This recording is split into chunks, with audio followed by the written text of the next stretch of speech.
I'm Cheryl Doss. I'm the Associate Chair of the International Affairs Council in the Macmillan Center. And this is one of the talks in the Gaddis Smith Seminar Series hosted through the International Affairs Council.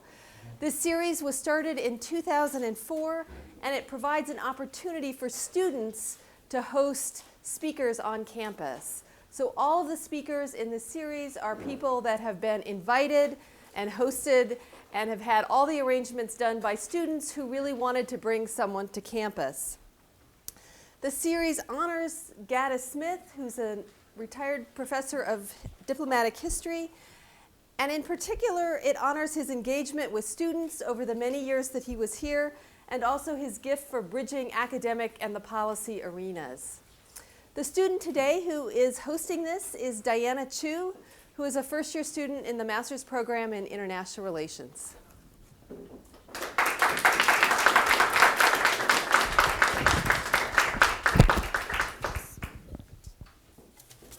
Welcome, everyone. Today I'm honored to have the opportunity to introduce Dr. Jaushieh Joseph Wu, Taiwan's representative to the United States. Representative Wu assumed this position in April 2007, becoming the first Democratic Progressive Party member to ever take up this post.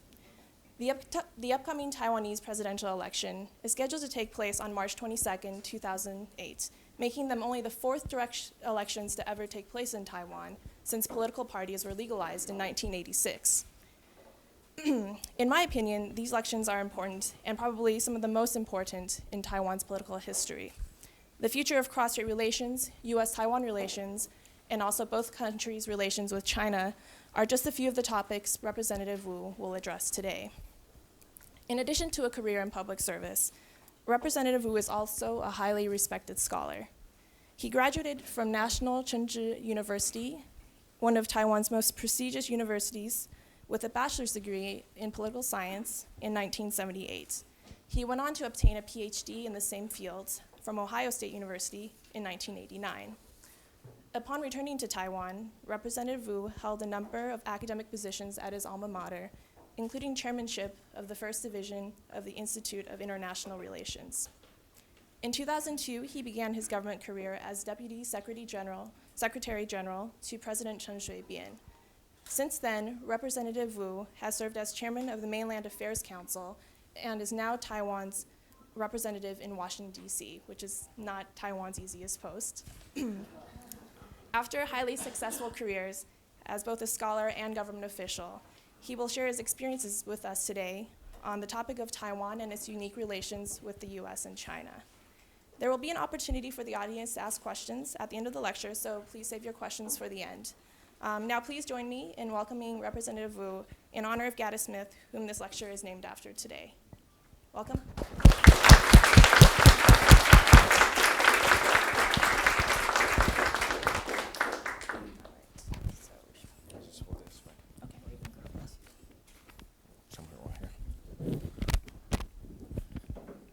Thank you very much for the introduction, Diana and Dr. Doss. Ladies and gentlemen, I'm delighted to come to Yale University. Probably you are used to this, but for people around the world, Yale has been one of the highest academic institutions. And for anyone who has a chance to come over here, it's really a prestigious achievement already. And in Taiwan, we also have some graduates from Yale University, including one of my predecessors, Fred Chen. And I think he came over here, or came back to the campus last year. And many people still remember him. And I hope that there will continue to be more and more Taiwanese students coming to Yale University to be educated in this very excellent academic institutions. And I'm delighted to chat with you a little bit about something that I've been doing for quite a while. Between 2004 and 2007, before I came over here, I was the chairman of the Mainland Affairs Council. I had to deal with China for all those 3 years, and it was difficult enough. And beginning from April last year, I was appointed by the president to head Taiwan's embassy in Washington, D.C., and my personal experience is more difficult than the position in the Mainland Affairs Council. And some friends of mine, some American friends of mine, just keep joking to me that the president of Taiwan must hate me very much. He just put me in one difficult job after another. But I guess that's also a very unique experience for me to have my hands on those practical issues that we have to deal with, either in dealing with China or in dealing with the United States. And today, I would like to share with you some of my personal experiences as well as Taiwan government policy in dealing with both China and the United States. And I first would like to point out to you some of the aspects that we consider to be important in our relations with the United States.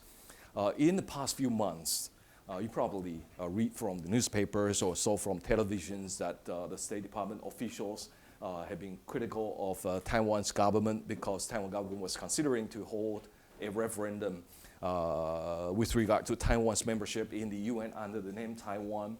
And because of their criticism and because of those criticism, newspapers, and therefore many people thought that Taiwan's relations with the United States actually is terrible.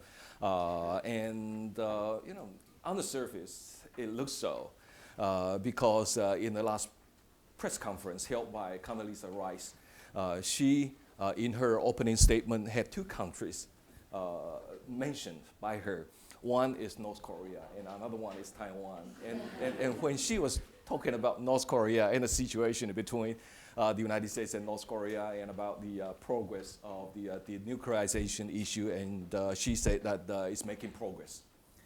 And when it comes to Taiwan, she said that Taiwan government is pursuing some provocative policies. And many people, including Taiwan's own journalists present in the press conference, feel terrible because Taiwan is being compared to a rogue state. And the comments on Taiwan seem to be worse than a rogue state.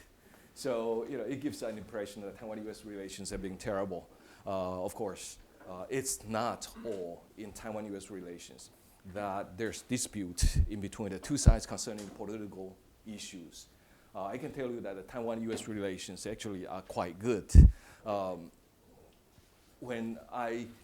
I started my service in Washington, D.C., I have been able to get in contact with either State Department officials or Pentagon officials or any other department officials or even White House officials on a very regular basis. And I personally would tell you that I'm probably one of the most active diplomat in Washington, D.C. in trying to get in contact with State Department officials or other departments officials to get something done. And usually when we get in contact with each other, these kinds of things don't go out to the press, but I can tell you that the contact is very frequent. And the level of contact is also very high. And as far as I can see, there's probably only one or two more diplomats in Washington, D.C. that are just as active as I am or more active than I am. So, this will probably tell you a little bit about the unofficial relations between Taiwan and the United States. And I can mention three separate aspects to highlight the Taiwan-U.S. relations. The first aspect I would show you is the economic aspect of Taiwan-U.S. relations. Even though in the past 2 years or so, Taiwan has been arguing for a free trade agreement with the United States, and it wasn't going anywhere. And maybe it will also give an impression that Taiwan-U.S. economic relations may not be very good, but I can tell you that they are very good.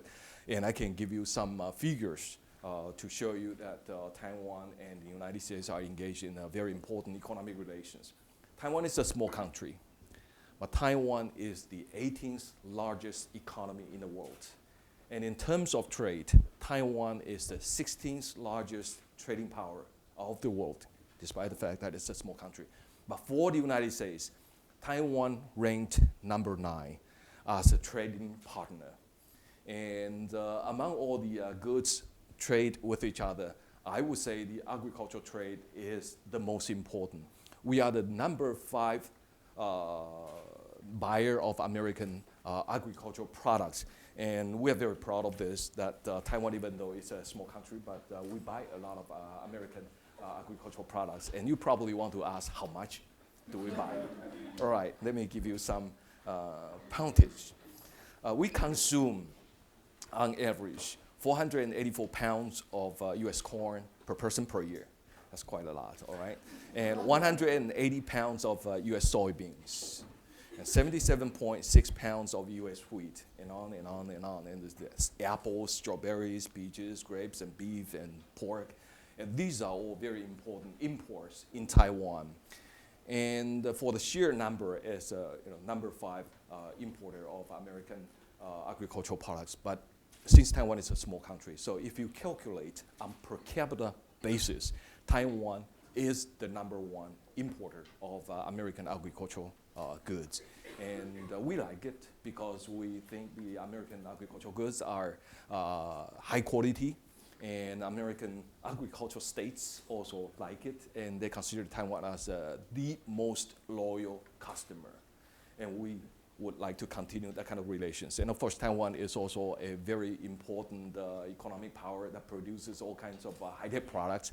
And again, I would like to cite with you some of the statistics of the things that we produce.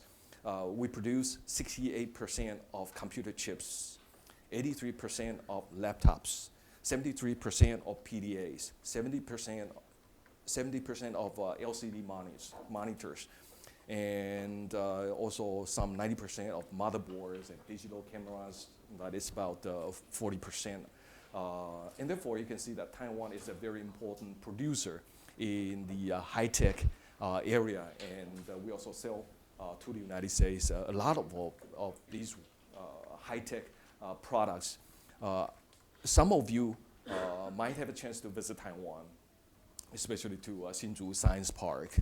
And I usually say that Hsinchu Science Park or other science park in Taiwan is the extension of Silicon Valley, because we have lots of computer scientists working in Silicon Valley. About 1 out of every 5 computer scientists in Silicon Valley is from Taiwan. So you can see that that kind of close connection would provide Taiwan with a very good environment to start and to strengthen its high-tech industry. So this is how close Taiwan and the U.S. economic relations are. And another area that I would like to show you that Taiwan and the United States are actually very good in their relations is in the area of security cooperation. Even though the United States do not talk about this very often, and Taiwan does not talk about this very often, but after I came to Washington, D.C. in April last year, I oversaw some military delegations coming to the United States for exchanges, for cooperations, for agreements, things like that. They just continue to come. And I also saw groups after groups of American security experts, even military officials, traveling to Taiwan to oversee some of the projects that we have been working on together. And since this is out of the public, and therefore we do not talk about it very frequently for fear of Chinese raising problems either in Washington, D.C. or somewhere else. But we try to work closer and closer with the United States in the security area. And the United States has been engaging in the global war against terror. And Taiwan is one of those countries that have been working very closely with the United States. And I can give you a couple of examples of how closely we have been working with the United States in this regard. For public figure, Taiwan is the number 3 contributor to the war in Afghanistan in terms of humanitarian aid and reconstruction effort. And that is how much we want to work with the United States. And there's also a mechanism called Container Security Initiative that was initiated by the U.S. government, and they wanted the collaboration of other governments. And from the words of the U.S. government officials, Taiwan is the most cooperative country in this regard. And right now, we have a whole team of American experts in Kaohsiung Harbor overseeing cargoes that is coming to the United States. They try to screen the cargoes over there to make sure that all the cargoes coming to the United States is safe. So we have been working on that, and we try to expand that kind of program based upon what we have right now. So Taiwan is a very good partner of the United States in the many areas, including security areas. And the third area I can show you that Taiwan and the United States have very good relations is in the more abstract aspect of the fact that Taiwan is already a democracy. In 1997, we had the first direct presidential election. And in 2000, we had the peaceful transfer of power among different political parties. And this year, in fact, it's less than 3 weeks, we're going to have the fourth direct presidential election. Taiwan is young democracy, but it's democracy. And if you listen to the key decision makers in the United States concerning its foreign policy, expanding and promoting freedom and democracy had always been the backbone of American foreign policy. And I still remember in January 2005, I was invited to President Bush's second inaugural, and President Bush just kept talking about expanding freedom and democracy, how important that is, and that is the key of U.S. foreign policy, things like that. So you can see whether he's genuine or not, but at least everybody was talking about promoting human rights and democracy, and the current Bush administration had to go into Iraq to try to build a democracy, things like this. And therefore, the fact that Taiwan is already a democracy provides the United States with a model that it can tell other countries that they can learn from Taiwan. And for President Bush's statement in 3 separate occasions, he tried to highlight this specific aspect. Once in Prague, another time in Kyoto, and another time in Canberra. And he always said that Taiwan is a very successful model or successful story of political development. It's already a democracy, and other countries, i.e. China, should emulate. So we feel very good, and Taiwan falls into the U.S. interest of promoting freedom and democracy. So you can see that Taiwan and the United States are actually very close with each other. And when it comes to China, it's a very complicated issue. On the U.S. it's complicated enough. On the surface, you thought that Taiwan and U.S. relations are terrible, and actually it's quite good. And on Taiwan-China relations, it also has 2 stories. On the one hand, I'll tell the good stories first. We have people-to-people exchanges, cultural exchanges, educational exchanges. We have tourists coming from China to visit Taiwan, and Taiwan businessmen made investment in mainland China. And you probably want to ask how much investment we made in China. It's $150 billion US dollars, and that's quite a lot. For last year and the year before statistics, 71% of Taiwan's total outbound investment just go to China. To a lot of people, that's too much. And we also have about 1.2 million Taiwanese, mostly businessmen, living in China as well. And for the trade figures, it's also very high. We used to have the United States as Taiwan's most important trading partner, but in the past couple of years, China has become Taiwan's most important trading partner, with trade figure has exceeded 70 billion US dollars for last year. And you can see that economic relations between Taiwan and China have become so important, not just to Taiwan, but also to China. And when I was serving as chairman of the Mainland Affairs Council, we tried very hard to invite more Chinese to visit Taiwan, and we tried to relax our rules and regulations so there can be more Chinese tourists or businessmen visiting Taiwan. We used to be able to allow Chinese businessmen who want to engage in commercial activities in Taiwan in a group of 30. But then I opened that door up, and before I left Taiwan, there was a group of IBM employees who went to Taiwan in a group of 500. And when they got to Taiwan, they just loved the place. So this is what we try to do. And in terms of people traveling from China traveling to Taiwan, the statistics show that there was about 140,000 people in the past few years annually.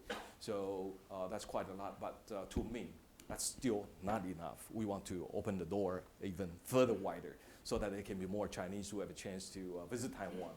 And the reason why we want to open the door for more Chinese visitors is because the Chinese government control the propaganda machines, and average Chinese people don't understand Taiwan.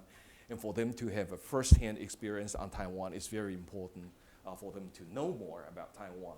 And my personal experience, or the experience of many people who have opportunities to engage with those Chinese visitors, found that they like Taiwan not only those beautiful scenery places, but also like Taiwan's television shows and public media. And in Taiwan, people already got confused about the news report, whether that's entertainment or it's a news report. And sometimes, we have evening talk shows hosting politicians from different political parties that just shout against each other all the time. And many people in Taiwan just want to, stick their fingers in their ears and no more, no más, amigo. For the Chinese visitors who had a first chance to visit Taiwan, they just love these kinds of things. And the reason is because they didn't know that this exists in Taiwan. And in addition, they also don't have this in Taiwan. And therefore, open Taiwan up to welcome the Chinese visitors is becoming very important. And we will continue to expand our room for the Chinese visitors. So in this aspect, it seems good. And the Chinese government doesn't recognize Taiwanese officials. And therefore, for some things to work out, we need to have government officials sitting together for negotiations. And beginning from 2005, we tried to work something out in a model that I personally called Mccall model. That we use NGOs in Taiwan and NGOs in China to serve as a white glove. And then the government officials would serve as the advisors to this white glove, and therefore would allow the two sides to sit together. And the first example was the charter flight negotiation. We started in 2005, and the negotiation was successful, and we continue to expand based upon the Mccall model of negotiation. So this has been the good aspects of the cross-strait relations. And the negative aspect of the cross-strait relations, I should probably tell you, is very negative. And I usually describe the cross-strait relations as two parallel lines moving at the same time, and they never had a chance to cross with each other. On the positive side, seems to be getting better and better, and on the negative side, it's also getting worse and worse. The first is the military rise. Pentagon just released a report on China's military yesterday, and China's military is aimed mostly at Taiwan. The best of China's military forces is deployed along the southeast coastal areas and making Taiwan the only target of the Chinese military deployment. And the missile is skyrocketing. It's 1,000, according to Pentagon statistics, is more than 1,000 short-range missiles already. In addition to the short-range missiles, there's also cruise missiles and other type of missiles. And the Chinese also deployed submarines, a large number of submarines already. And therefore, the threat against Taiwan has been increasing. And another area that many people describe as a negative aspect of the cross-strait relations is the diplomatic confrontation. China is getting wealthier and China is getting more powerful, and they want to snatch our diplomatic allies every here and there, and that gets the people in Taiwan very angry. And when people get angry, they try to get the government to respond.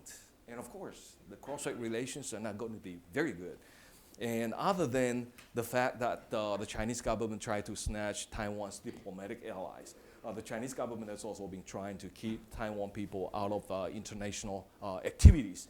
And it's not just visible international organizations such as the World Health Organization or the United Nations. It's also down to very basic non-governmental, totally non-governmental type of international participation. And I still remember several cases that people in Taiwan just had such an uproar of what China has been trying to do to Taiwan. Miss Universe beauty pageant contest. It should be non-political, right? Non-political. And the beauty pageant elected in Taiwan or selected in Taiwan, it's called Miss Taiwan, right? It was very natural. It's no problem. But the year that we recorded in 2006, that when this Miss Taiwan was sent to Panama for the Miss Universe beauty pageant contest. At the time, she was about to step on the stage. She was forced by the organizer to change her ribbon. and that new ribbon called Miss Chinese Taipei. And Miss Taiwan, or Miss Chinese Taipei, was in tears, and she couldn't perform, and of course she didn't do well. And this is one of them. Firefighters game, is it political? I guess not. It's just a bunch of firefighters trying to throw hose and try to run around the field and do all kinds of things to compete against each other. And in 2006, the Chinese government just forced the organizer to change the title of Taiwan's participation from Taiwan to Taiwan, China, to signify that Taiwan is part of China. And our firefighters participating in that game couldn't tolerate it, and therefore they just petitioned against the organizer again and again and again, but to no avail.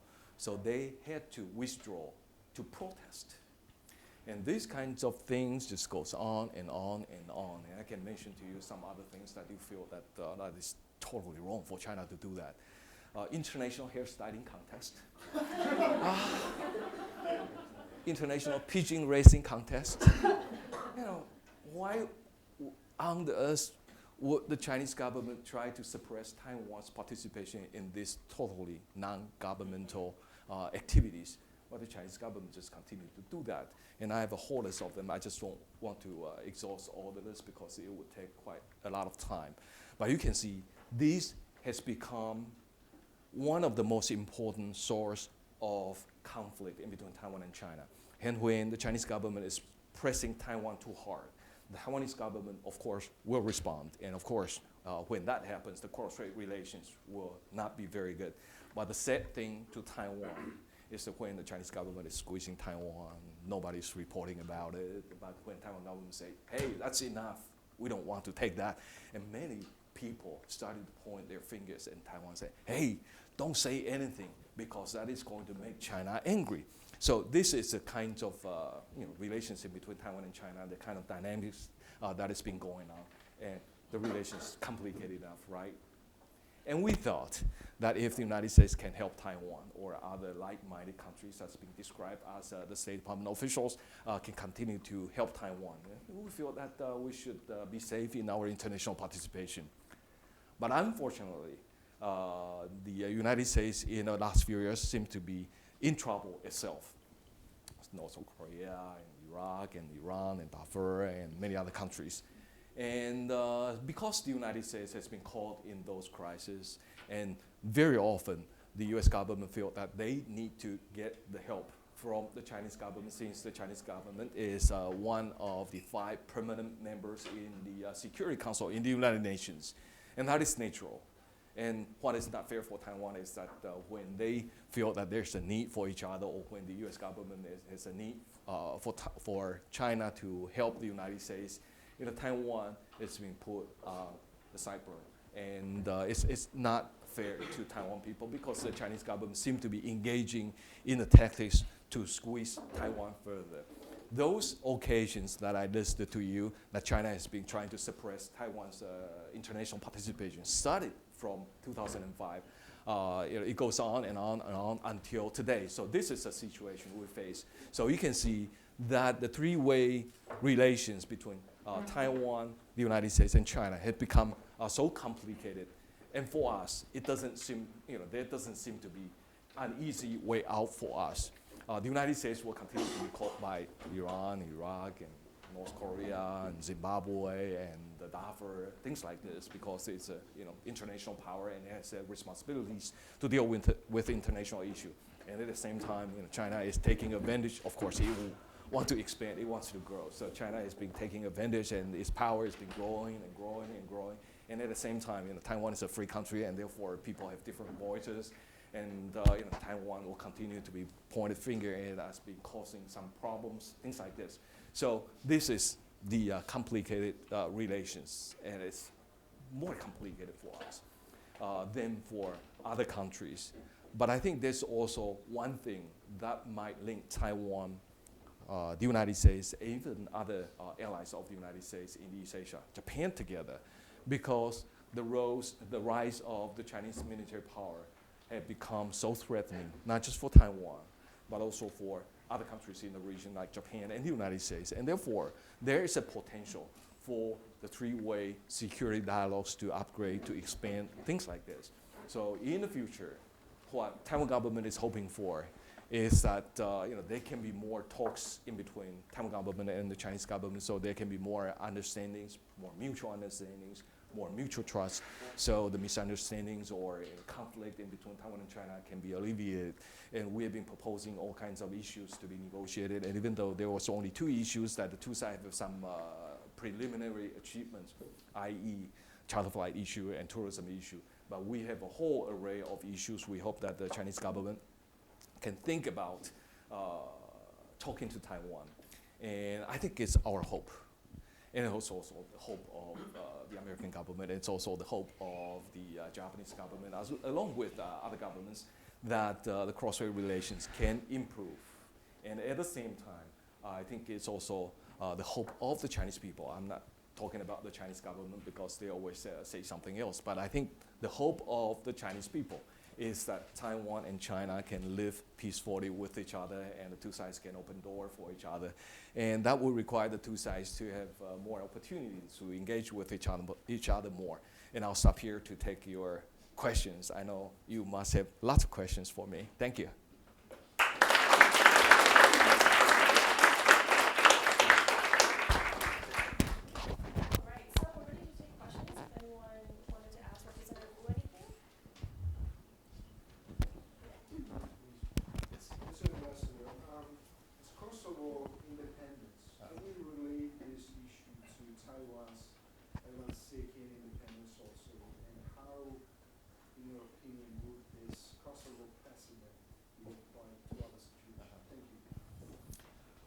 Thank you very much for this question. I'm delighted to be called ambassador. In Washington, D.C., this has been a very touchy issue. I'll give you my card a little bit later. It doesn't say Taiwan ambassador, it says a representative. The reason is because Taiwan and the United States do not have formal relations with each other. But even though the two sides have no formal relations with each other, I'm able to function like a real ambassador. And our office in Washington, D.C. can function like a real embassy, so there's no problem in that regard. And I'm delighted, again, to be called ambassador. And for Kosovo's case, I guess it's a bit different from Taiwan's case, because Kosovo is within that big area of, it's locked inside rather than like Taiwan. Taiwan is surrounded by water, and Taiwan is not under the PRC jurisdiction ever since 1949 when the PRC established itself. And in Taiwan, we are always self-governed. And beginning from 96, we have our own presidential election. And in 1991 and 1992, we had our own parliamentary election. And therefore, according to international law, Taiwan government exercises exclusive jurisdiction over territory under its control, and this is a symbol of Taiwan being independent country. It's not under any country's jurisdiction. So whether Taiwan declares independence or not, Taiwan, the fact is that it's not under China's jurisdiction. So this is the fundamental difference in between Taiwan and Kosovo. And I think Kosovo's case also, allow us to have some considerations about the different cases in the international law that was consideration. If the United States and major European countries and Japan will recognize the independence of Kosovo, why not Taiwan? And I guess it's two different situations, and it's really hard to apply. But to us, the reality is that Taiwan is not under China's jurisdiction, so we have more rights to be recognized by the international community more than Kosovo's case. So this is how we feel. But I think Kosovo's case would allow people to think more about the situation related to either Kosovo or Taiwan. Just a question. You mentioned on your recent statement about provocative policies. It seems to me that there's been a shift over the past decade or so during the Clinton administration. It seemed that the U.S. government sympathy was with Taiwan on a lot of issues, and it seemed that by and large people were viewing the mainland as the provocateur in most of these cases. And I think back to the missile launching that happened during the middle of the Clinton years. In recent years, it does seem as though there's been a shift in Washington to many in this administration viewing Taiwan as kind of being the one that's starting up these incidents, and the rhetoric coming out of the DPP at certain times doesn't seem to be helpful to many within the administration. The only exception to that being sort of the neocon, right, who has a very different view on these matters. Wouldn't it be the case that, again, at present, that the DPP and the Taiwanese government right now is losing a lot of political capital in the United States as a result of some of these statements, and wouldn't that mean that there might be a better policy that can be pursued as trying to be seen as the person who is, or as the party that is trying to keep things smooth? Well, this is very important, and I'd like to explain in this way. The U.S. government always has a very steady policy toward the cross-strait relations historically after 1972. On the one hand, they don't want to see China use force against Taiwan, and on the other hand, they don't want to see Taiwan formally declare independence or do anything that would invite the Chinese military actions against Taiwan. And up until today, there's still no exception to the kind of policy toward Taiwan. But historically, we also see a fact that the President of the United States or administrations in the United States, sometimes they would lean toward one side or lean toward another side. And it was very interesting that you would mention about Clinton administration. In 1995 and 1996, when the Chinese got very aggressive in cross-strait relations, the United States sent 2 aircraft carrier battle groups to the Taiwan region to show to the Taiwan people that the United States is on Taiwan side, and they also use that to show to the Chinese government. But 2 years after that, remember when President Clinton went to Shanghai and he made that 3-no statement, and that dragged Taiwan people crazy.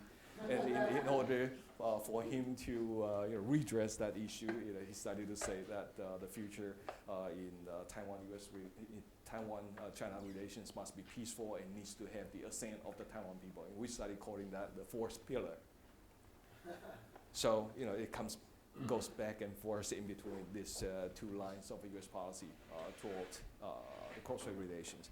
And I think it's the same with the Bush administration. It started out with very friendly gestures to Taiwan, but we knew all along that President Bush must come back to the other side sooner or later, because China is a very important player on the international community, and the administration has to be influenced by the big businesses as well. And the big businesses want to do business with China, so it's shifting back and forth. And, that's a historical pattern. And the complicated thing is that the United States happened to be called first by 911 and then by North Korea and Iran and Iraq, and that forced the administration to depend more on China. So they seem to be leaning more toward China in this case. So the shift seemed to be wider in perspectives. So this is what we face in Taiwan. And I would like to come back to what you mentioned, that the policies pursued by Taiwan seem to be provocative, and that seemed to chip Taiwan's support in the United States away.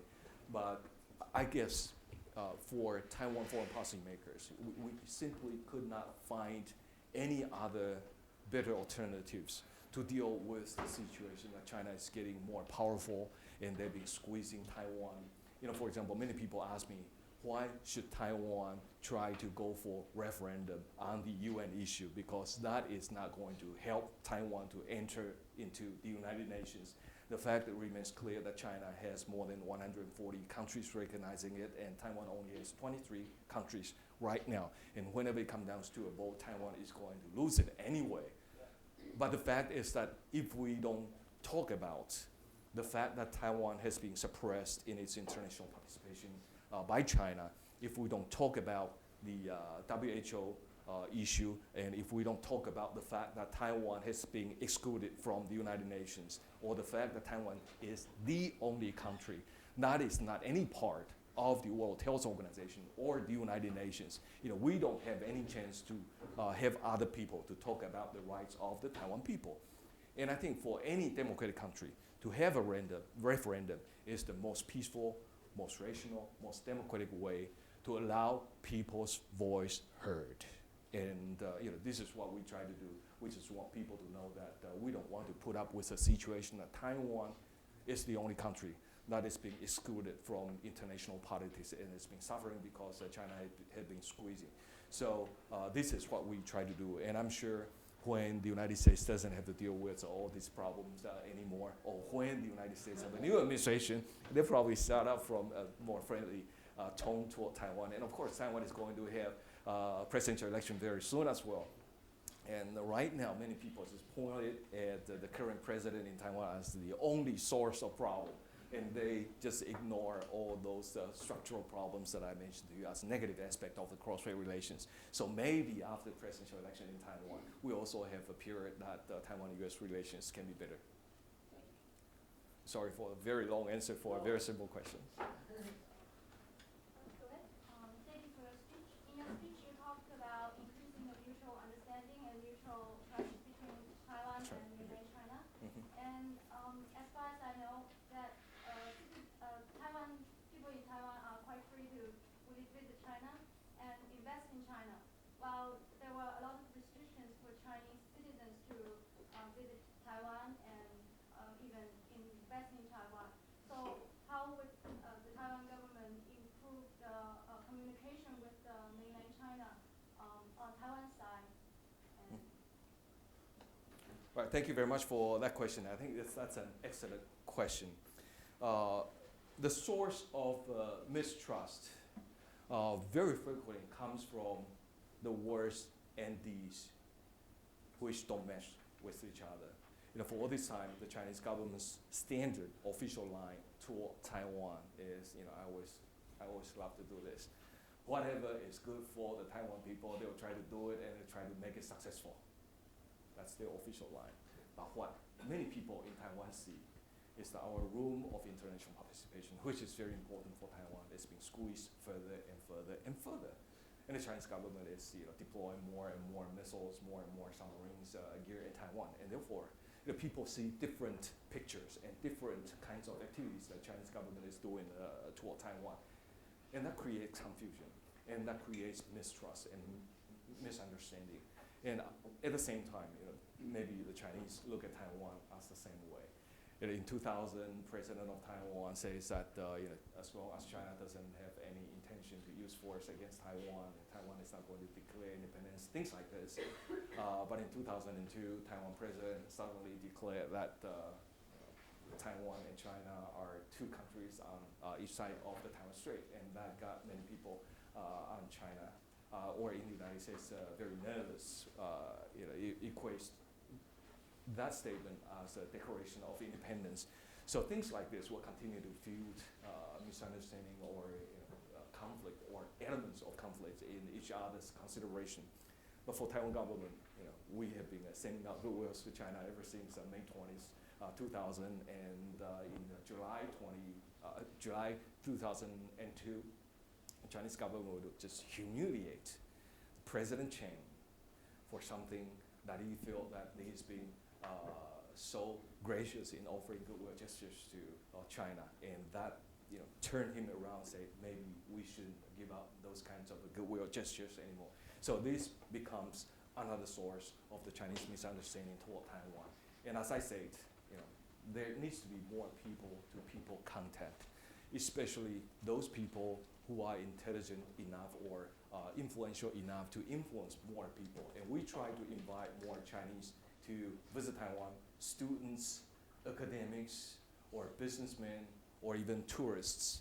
And you were talking about the visit that Taiwan, or restrictions that Taiwan government placed on the Chinese visitors to Taiwan. And of course, we cannot just open the door up and whoever wants to land in Taiwan and they can land in Taiwan. Taiwan is a small country and we have border control and we have customer service just like any other country.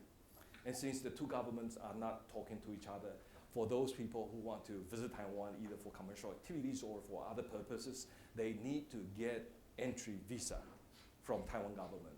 And usually it's done by travel agencies, and many people can do that without any problem. And for most cases who complain about this, as I know, when I was serving as a chairman of the Mainland Affairs Council, it was the Chinese government who did not okay the application to exit the country. Either the visa application or entry permit application on the Taiwan side from the Chinese applications has more than 70% successful rate. And this rate is higher than any country that the Chinese visitors are going to make application from. So Taiwan's door is wider open than any other country. But for investment, I can tell you just one aspect. We understand that it can be very important for Taiwan to accept the Chinese capitals when Chinese are getting more powerful economically. So we try to evaluate on those things that the Chinese government won't use its economic clout to influence Taiwan politically or diplomatically. And the first aspect that we identify that it will be good for both sides, that capitals can go to each other's territory, is the real estate. Chinese can buy a piece of land, but they cannot move the land away, so it should be safe for us. So we opened that up, but we opened it up in 2003, but there were only limited cases. As far as I know, there were only 12 applications, and the actual success was only 3 cases, and we tried to study why the Chinese are not coming. And the reason is very simple. The Chinese government still control the capital's outflow. And when the capital outflow is from China to Taiwan for real estate, the Chinese government simply won't approve it. So I think that it's as easy as that. But in order for the two sides to have more economic activities with each other, for example, for the Chinese banks to come to Taiwan for operation, or for Chinese capitals to come to Taiwan for other type of investment, or more Taiwanese capitals to go to China, or other type of economic activities, it needs the two sides to sit down together to work out some deals. We sign all kinds of economic deals with other countries, and we hope that China can sign economic deals with us. And let me give you just several aspects of this. Currency exchange. We do a lot of business with each other, but renminbi and NT are not convertible to each other. And of course, it's very troublesome for the businessmen who have to come back and forth. And in order for the two currencies to be able to convert to each other's currencies, the two sides need to sit down together to work out that agreement. But so far, the Chinese government is not willing to do that. And of course, our banks in Taiwan wants to go to China for investments, and the Chinese banks also want to go to Taiwan for investment. And in order for any banks anywhere in the world to have a chance to go out of the country to do investment, it needs to have the power of the home country needs to have the power of overseeing the financial activities, or something we call financial supervision. And in order for financial supervision to take place, there has to be negotiations in between the two governments for an agreement. But so far, the Chinese government still doesn't want to do it. So in order for the two sides of the Taiwan Strait to have a more healthy type of economic relations, there's so many issues that the two sides need to sit down together. And if you like to see that, I think we need to start urging China to be more courageous in stepping forward to negotiate with Taiwan on those economic issues, like what they did with Taiwan on charter flight or tourism issues. Again, apologize for the very long answer for a very short question. Just a very straightforward question. Do you think Taiwan has the ability to defend itself against the Chinese attack?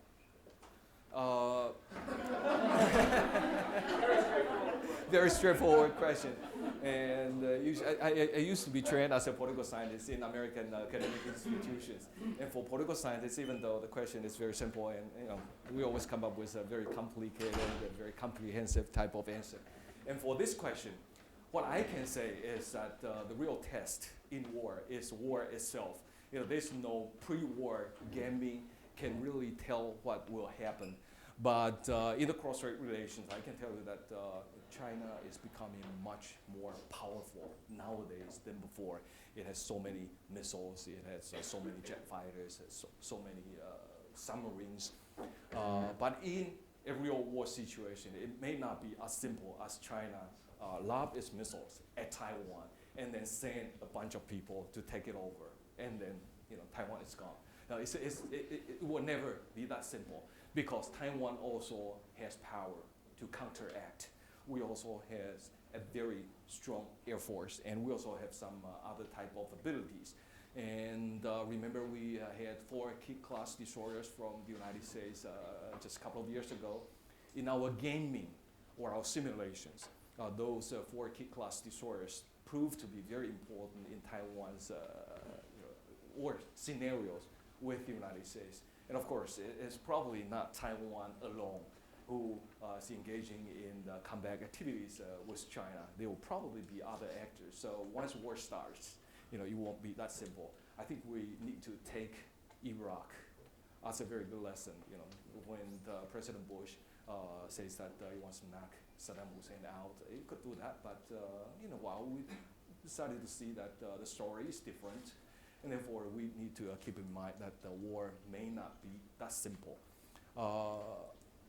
Besides, war may not be good for Taiwan people and may not be good for the Chinese people. And I think it's always the objective of the Taiwan government to try to see if the two sides can sit down together and work out a peace deal. Peace should be good for Taiwan and should be good for China. Right.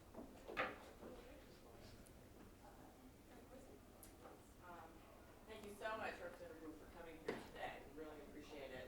Obviously, this is a very complex relationship, a three-way relationship, too. But moving back from the military to the political, if I may, you also mentioned you're facing an election coming up. Yes. And it's very complicated and contentious as well. And in Taiwan, as is the case in the United States, it may be that a different party will now come forward and take power. And I was wondering if you could summarize for us, going into the election now, what are the different official positions of the major parties on this issue of unification with China and or independence from China? Good. I'm very glad that you are not asking me the embarrassing question whether I get to stay in Washington, D.C.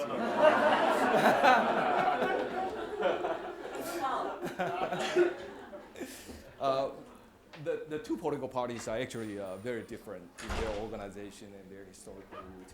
The KMT was the one who moved the nationalist government to Taiwan in 1949. So it always traces its roots back to China.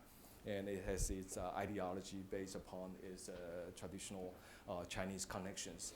And the DPP, on the other hand, was a domestic-grown opposition movement, democratic movement, and therefore what the DPP has, or its vision, is always a democratization of Taiwan. So the two political parties are very different. And because of this difference, it's easy to identify the supporters of the two political parties. On the one hand, is more independence oriented of Taiwan on the DPP side, and on the other hand, is more of unification oriented. And when the election rolls along, all these kinds of positions started to get vague, and the reason is because the population distribution on the unification and independence issue is a very well structured bell shape. The majority of the people are in the middle. We did surveys all the time, either in the Mainland Affairs Council or by other academic institutions or other poll organizations. And always proved that the majority of the people are in the middle. They want to maintain status quo. And therefore, you see that the candidates shifted their positions gradually toward the middle. And I still remember that in January 2006, when Ma Ying-jeou, former mayor, former chairman of the KMT, visited Europe, and he was commenting some unification issue. He was saying that the KMT's ultimate goal is unification with China, and the KMT needs to actively create conditions for unification in the future. And so many things that surprised a lot of people, but that is what they believe in all along. Mr. Ma Ying-jeou even said that the arms procurement from the United States is activities engaging in arms race with China. So you can see that before the election started heating up, they show their true face. But when the election rolls along, all this get covered up, and they just wanted to present themselves as middle of the roaders, no independence, no unification, no use of force, all these kinds of things. They just want to catch the middle majority. And it's the same can be applied to the DPP. People know that the DPP just want to maintain the current status that Taiwan is not ruled by China. People are not interested in talking about unification with China. But at the current stage, the DPP candidate is also talking about having a charter flight expanded into direct flight, and they want to have more economic relations between the two sides, things like this. So their positions look awfully similar, and that leads to a conclusion that political parties in Taiwan are catch-all parties, something that we have been arguing all along. There's really no differences in their agenda. But on the unification issue alone, you can see that they come from very different backgrounds. Thank you. You mentioned a bit in your speech about the role of Japan, and I just wonder, can you say more about your feelings to Taiwan and Japan relations and whether that affects the U.S., China, Taiwan triangle? And also, to what extent is what goes on in the minds of policymakers in Tokyo on this referendum question matters in Taipei?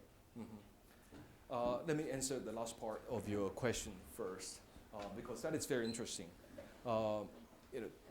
Japan understands much more about the dynamics in between Taiwan and China than many other countries. And when it comes to the referendum question, you hear no one in Tokyo commenting on this issue. Because the Japanese government's official position is that this is up to the two sides of the Taiwan Strait to talk to each other, and it's not something that for the Japanese government to comment on, and especially when even if the referendum passes, it's not going to increase the possibility of Taiwan entering into the United Nations, and therefore Japan is not going to make any comment. So this is the official Japanese position in this regard. And in the past few years, I noticed that the Japanese government is getting more and more nervous of China's rise, especially military rise, together with the potential of the Chinese government using nationalism against against Japan. I'm sorry. I was in Japan several times between 2004 and 2007. And I think 2005 is particularly interesting because that was a year there were many anti-Japan demonstrations in China, and one of them just roamed into the Japanese embassy and destroyed, not embassy, but the consulate in Shanghai, and that caused a lot of damage. And the Japanese people and the Japanese government just feel that that is going too far, and the Chinese just demonstrated its negative face toward Japan. And therefore, you can see that from that point on, the Japanese government started to shift its position toward Taiwan and China.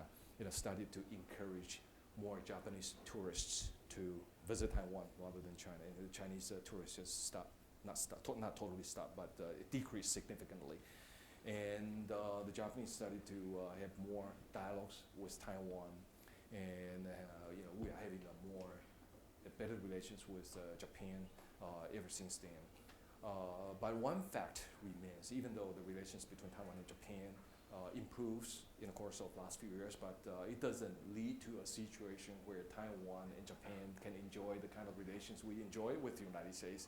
We still cannot engage in military cooperation because that is still something that is too sensitive to the Japanese government or to the Chinese government. And the Chinese government always warned that if Taiwan engaged in a military alliance with another country, and they would describe as a missile defense system as an alliance building process, they would use force against Taiwan. And therefore, the Japanese government concerned that if they are too close to Taiwan, they might be counterproductive.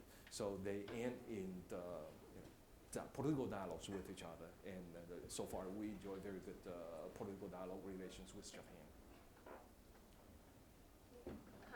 I know you talked about how emotionally limited international participation affects coming to people, but I'm just wondering how much real damage that has done to the Taiwan.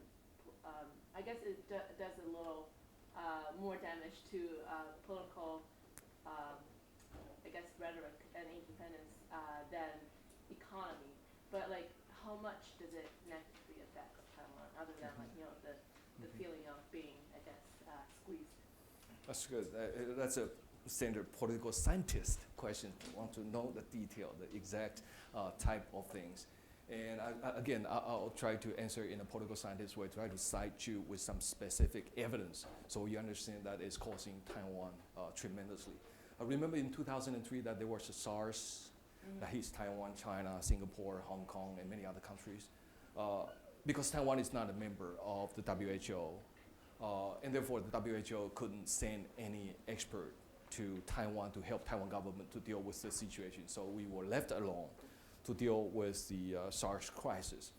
And even though we continue to go through different countries to urge the WHO Secretariat to send experts to Taiwan to help Taiwan government, but the Chinese government continued to tell the WHO Secretariat that you cannot, because Taiwan is under very good care of the Chinese government.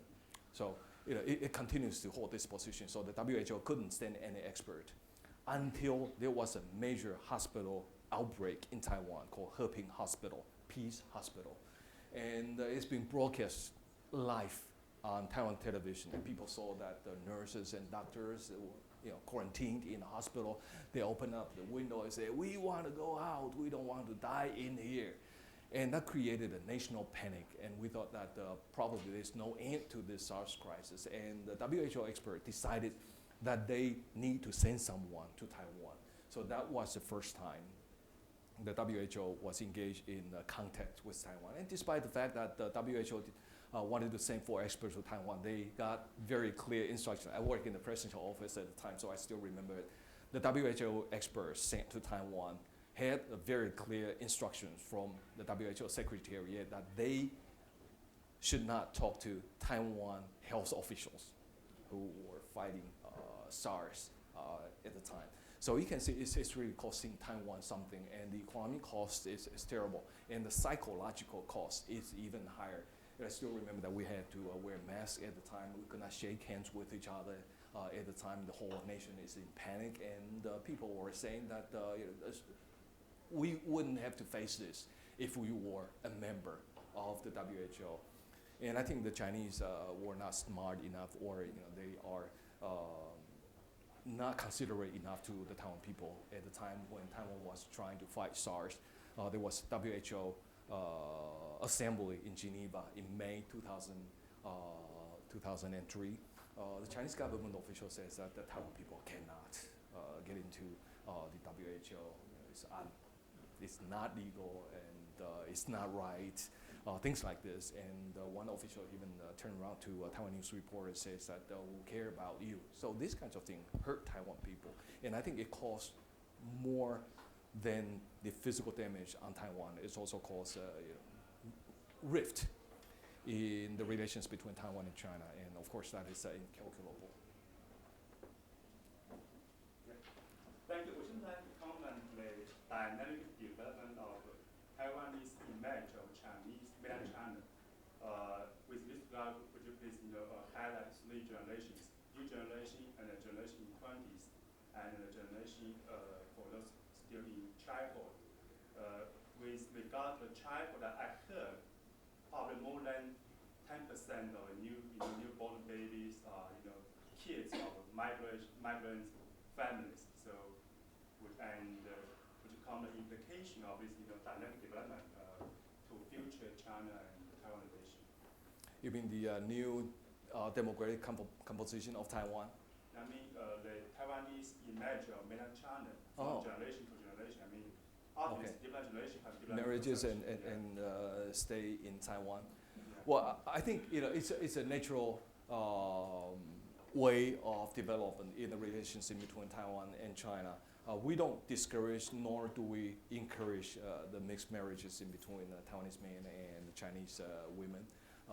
It happens to be that way, but we don't discourage it, and nor do we encourage it. And the government, what the government tried to do in Taiwan is with a very clear understanding that the children of these mixed marriages might have difficulties in their education, because most of these mixed marriages come from a more disadvantaged social strata. And what we try to do is to offer education opportunities to these youngsters. And in addition to more benefits or more incentives for these youngsters. I think we also try very hard to provide additional opportunities for these mainland spouses, because when they came to Taiwan, they need to understand more about Taiwan. They need to learn the way Taiwan people live and all kinds of things. So we try to provide that kind of opportunities as well. In addition to the mixed marriages between Taiwan and China, there are also mixed marriages in between Taiwan and Vietnam, and Taiwan and Indonesia, and we try to provide similar kinds of incentives so that those mixed marriages can live in the mainstream Taiwan society without any problem. And the government just spent so much money on this program. And you are right that the composition of the newborn baby coming out of mixed marriages is proportion of it is getting higher and higher and higher. As far as I remember, 1 out of every 7 children, newly born children, are from mixed marriages. And I think the mixed marriages with China is a majority of this part.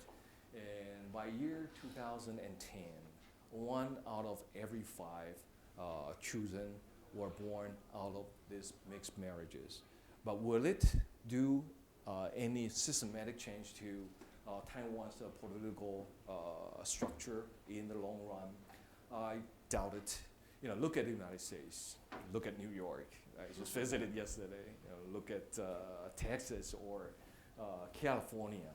There's so much foreign population come into these different regions and they become American citizens. Do they change the basic features of the United States or California as a great state? I don't think so. Taiwan is already created a democracy, a very open society, and it's a pluralistic society, and therefore mixed marriages just enriched Taiwan's political culture, and I think it's good for Taiwan. And in some sense, that's better than Japan's. Japan is more too homogeneous, and therefore I don't think that it's going to create problems for Taiwan. Many people in Taiwan worried in this aspect that the mainland Chinese spouses, maybe they are more for the unification in the future, but in our statistics, it doesn't really show up this way, so we shouldn't worry about that.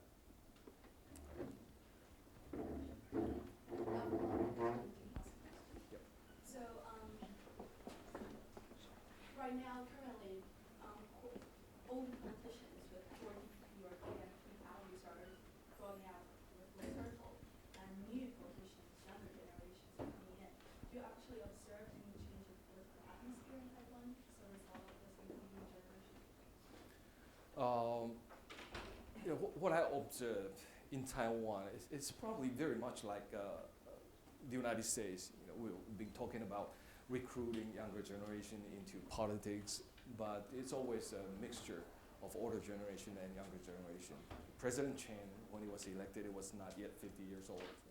Are we going to describe him as a young generation? I don't know, because he's been involved in politics for a long time. And one of the most prominent foreign policy advisor on the DPP side is called B. Kim Xiao, and she was not yet 40. She looks very much like you. Looks very young, and she's very intelligent, but she, the younger representation of the younger generation, I don't think so, because she's been helping the DPP all along. On the KMT side, you look at Ma Ying-jeou. He's young and handsome, almost as handsome as I am. But is he really a representative of a young generation, or he's going to represent the fact that the KMT has transformed itself into a younger political party? Probably not. As far as I know, KMT under the leadership of Ma Ying-jeou, when he right now tries to dominate his own campaigning, he still try to distance himself from the party headquarters, because in his mind, party headquarters is still being controlled by a bunch of oligarchs or the old politicians. So they don't get along. Remember, Lian Zhan visited China in 2005, but that kind of action was not endorsed by Mayor Ma Ying-jeou. So there were differences. But in order for any political party in Taiwan to be viable, there has to be a mixture of younger generation and older generation. And I think one of the very important thing in Taiwan is that each political party understands the importance of having younger blood come into the politics. They always have that youth division, and they work very hard to create environment for younger people to feel close to that political party. So that's the situation, very similar to the United States. Thanks for coming.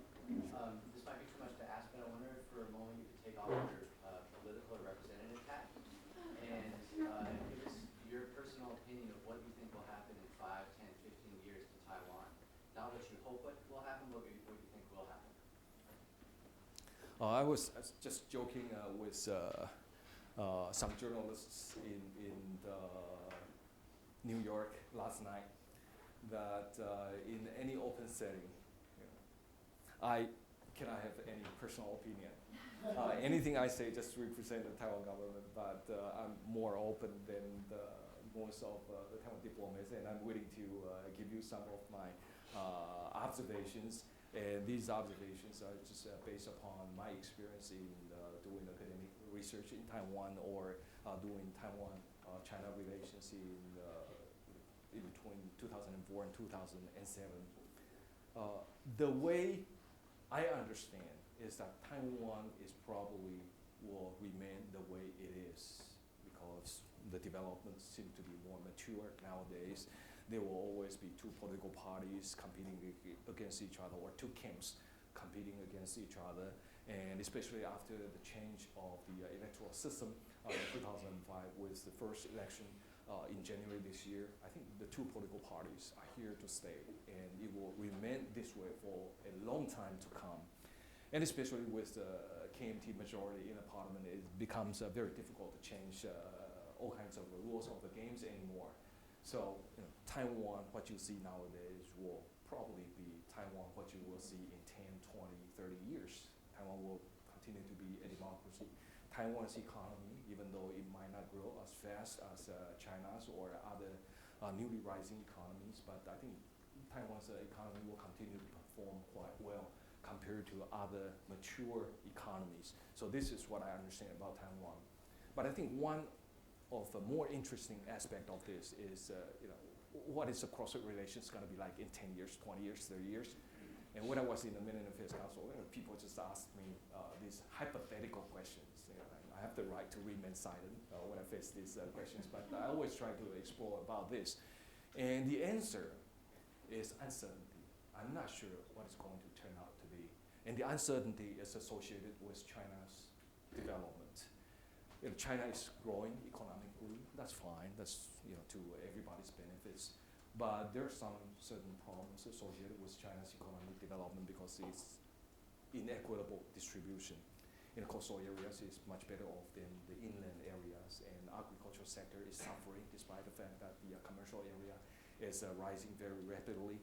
And of course, one of the most important aspects of development is that when people have more money, when people have better education, more international exposure, the next thing they want is to have more freedom, to have better polity, more responsive type of government. And that was the experience that we went through in Taiwan. And there was the same experience in South Korea and many other newly democratized countries. So that is probably going to be the process of the Chinese development is going to go through sometime down the road. And we have already seen indicators in China that maybe people want to demand more than just economic growth. There are more churches, leaders, even though they are jailed, there can continue to be more church leaders advocating religious freedom. There continue to be dissident writers on the internet, despite the fact that there are more of them being jailed. There are journalists who are willing to engage in investigative type of reporting, even though many of them are still in jail. There are human rights lawyers in China nowadays who want to defend the Chinese people, even though many of them are in jail right now. So you see these kinds of things starting to mushroom. And I think it's an environment for us to see that there may be an optimistic environment for the Chinese people to pursue for a better polity. And I think one more thing that is quite important is the demonstration activities in China. Where people feel that they suffer because of some certain things, they just pull out on the street and try to demand compensation, things like this. And I think that's the beginning of the people to be aware of their self-interest. And of course, awareness of self-interest is the beginning of freedom and democracy. So we see indicators that China might go through change as well. But one danger that we see in this process of change is that in the process of change, any authoritarian government might tempt it to find a scapegoat in order to divert the domestic attention or in order to keep the country together. And that is something that we worry about, that Taiwan might become a scapegoat. We have time for two more questions. Thanks for your wonderful speech. I would like to focus on economic aspect. I visited Taiwan 3 times within 1 year from 2005 and 2006. And also I had some occasion to serve as a visiting professor at Jaushieh University. Oh, my alma mater. Graduating and also has an expert to our Ministry of Commerce to talk about some issues, some economic issues between Taiwan and mainland China in terms of further cooperation between among these issues. One observation I had is that in recent years it is undoubtable that most of manufacturing industry in Taiwan have been transferred out of Taiwan. The most important destination is mainland China, especially Shanghai and Guangdong province. The next step is that Taiwan's service industry, including financial and telecommunication industry, they want to go out and to investment in China. After all, China is a huge market. But the fact, we had a lot of discussion, among the Ministry of Commerce. The most important barrier is that Taiwan government put a lot of restriction on this ban, especially on bans on financial industry. Which want to invest in mainland China. Just a small example. There is a Taiwan bank. I forgot its name, which very much wanted to invest in China because most of its customers transferred to China. But due to the lot of limitations, they couldn't do that. But finally they found that they bypassed the restriction set by Taiwan's government. The annual, through a series of arrangements, finally they went to China and they set a branch in Guangdong. That's just an example. My question is that, of course, I would like to have your personal opinion on this development in recent years. What do you think? What's the prospect for Taiwan's economic development? I think we couldn't ignore one fact, that is in recent years, along with Chinese economic development, Chinese government are playing more and more economic cards during this relationship. So I want you to comment on. Right. Well, thank you very much for that question. There are 2 parts in your question. The first part, or your statement before you ask the question, the first part of your statement is concerning Taiwan's outbound investment to China. You're right that it's so much investment coming from Taiwan to China, and most of the manufacturing are going to Vietnam or China, mostly China, to take advantage of cheaper labor and other other conditions that would reduce the production cost. But I think the factors are changing. It's not set condition that things don't change. In the past year or so, you can see that the Chinese government is adopting regulations or rules or laws that would start benefiting the laborers. And they would also start to apply restrictions on the productions with regard to the pollution. And that is increasing the cost for the manufacturing industries in China. And many Koreans are migrating out because the Koreans, just like Taiwanese businessmen, are trying to take advantage of the lower production cost in China. And it's the same with the Taiwanese investment in China. We already started seeing the process begin a couple of years ago, but I think it's going to intensify. And the reason is what I just said, that the production cost is getting higher and higher and higher. They might not necessarily all move back to Taiwan, but they try to find places where they can still find cheaper labor. And one of the destinations is Vietnam, and another way they try to do is to move further inland to cheap areas or to poor areas, so that the cost of labor is still very low. So this is probably semi-encouraged by the Chinese government officials as well. So we see these kinds of process taking place. And except for those high-tech investment in China, most of Taiwan's investment in China are actually those small and medium type of production. And I think they are adaptable. And they are also flexible. And whenever they feel that they cannot make a buck in China anymore, they can always find some other places that they can still make profits. So this is the situation that we see with regard to Taiwan's investment in China. And the second is Taiwan's financial institutions and the limitations you feel that Taiwan government is placing on it. And I tried to touch upon that a minute ago, that the Chinese government won't negotiate with Taiwan to allow Taiwan banks to operate in China. And I think you asked the right people, because I personally was in charge of some of this. There were several divisions in financial institutions anywhere in the world. One is insurance, and one is stock market, and another one is the banking operations. We opened up the stock market operations in China, who want to make investment in China for stock brokerage, things like this.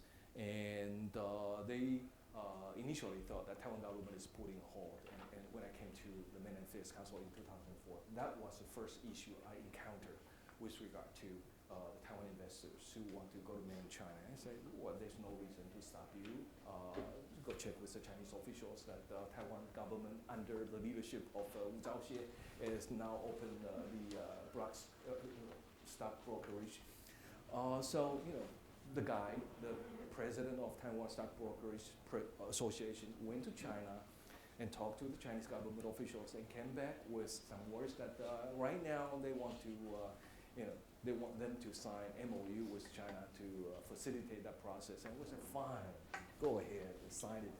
And so they went to China again and came back and said the Chinese want to have more time. They need longer process in order for that MOU to be authorized. And after several times, they realized that it was the Chinese government, not Taiwanese government, who is making a stop on their investment in mainland China. We already fully opened up their investment in mainland China. And on the banking operations in China, it's a similar story. The Chinese government continued to say, we welcome the Taiwanese banks to operate in Taiwan, and we also want to operate in, they welcome our banks to operate in China, and they also want to operate in Taiwan. And they started. And the bankers in Taiwan was so encouraged that they thought that they can just go. But for any banking institutions anywhere in the world, for them to operate in another country, financial supervision is a necessity, because we don't want the bank institutions to go sour. We don't want the banking institutions to fail, because the government will eventually be the one to bail that bank out.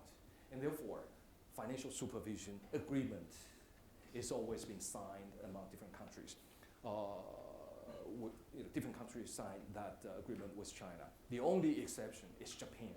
And even Japan doesn't have that specific agreement, but there were tacit understandings and memorandums saying that the Japanese government will need to send supervisors to supervise their banking institutions in China. So it's almost equivalent to an agreement of a financial supervision. But up until today, the Chinese government showed no interest in talking to Taiwan on the financial supervision agreement. Right. We have just a few minutes left. I would probably like to ask you to put your political hat back on. Okay, on the UN referendum question, Ma Ying-jeou made some comments when he was interviewed not a long time ago. He raised this notion of flexible participation, meaning maybe we should not seek to have a referendum. Maybe we should not seek to be labeled necessarily as Taiwan. In that way, we will not create more hardship for Taiwan people and at least get ourselves in first. Now, I understand that's of course a statement from the opposite party, and you have totally different ideology whatsoever, but don't you think that if the real goal really is to have the Taiwanese people's voice to be heard, a flexible way would be better to at least make the possibility a possibility instead of going down a road knowing that it's a deadlock? Because what we see from the SARS incident that you raised about WHO question, after all the stubbornness from both governments, it's the Taiwanese people who are ultimately hurt. Forget about the government pride. Stubborn of both governments? Which government? Taiwan and China? Well, I thought we are the one who wanted very bad to participate in the World Health Organization. We try to be flexible on the World Health Organization first as a health entity.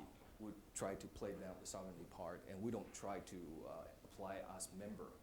We only try to apply as observer, but it can take us anywhere. So flexibility may not necessarily bring good results.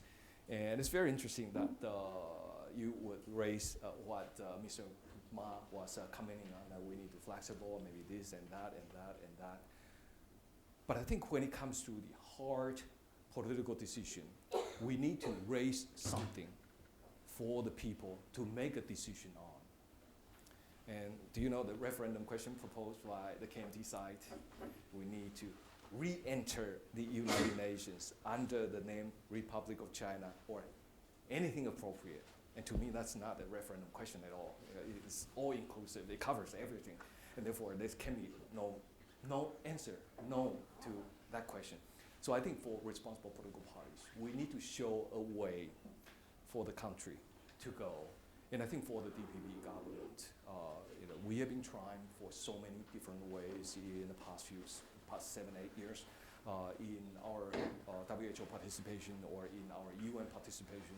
We try various things in participating in UN-related activities, and we even try something called peace proposal or peace resolution in the UN, and nothing is moving on. And the reason is because China can have so many diplomatic allies to block Taiwan's participation in either the WHO or the UN. So we need to show to the Taiwan people that there's one way for the people to go. And that is what the DPP has been trying to do. And I think if the KMT is elected into the presidency, to me that's going to be unfortunate because I might lose my job. But I think the KMT will do quite a lot of things that is very similar to the DPP government, and especially with regard to the cross-strait relations. I took over in 2004 as the chairman of the Men and Affairs Council. And when I compare my notes, my speeches, my statement with my predecessor, immediate predecessor, who is also a DPP, there's no difference. Of course, that's not surprising. But when I try to compare my notes, my speech, and my statements with my predecessor, who is a KMT, I found, surprisingly, awfully similar as well. And Mayor Ma Ying-jeou, even though he's been talking about all these ideas, new ideas, talk about change, sound like I'm American candidate. But he used to serve as a deputy chairman of the Men and Affairs Council in 1991 and 1992, and tried to dig out all his old statements, even the newspaper reports about what he said, and compare his statements with my statement in between 2004 and 2007. They are almost identical. So you don't expect any change for any KMT future KMT administration on those major issues, and I think things will remain the same. And the reason why things will remain the same, or policies will remain quite similar to what we have been pursuing, is because the basic structure is the same. On the one hand, we have a very good economic relations, people-to-people exchange, and on the other hand, China has continued to clamp down on Taiwan, in Taiwan's international participation, and on the other hand, China's military continue to rise, and this will serve as a negative aspect, and this is a structure that will dominate Taiwan's political decision-making concerning cross-strait relations, and that will also affect Taiwan's relations with the United States. Again, thank you very much for listening to me, and I'm delighted. Thank you.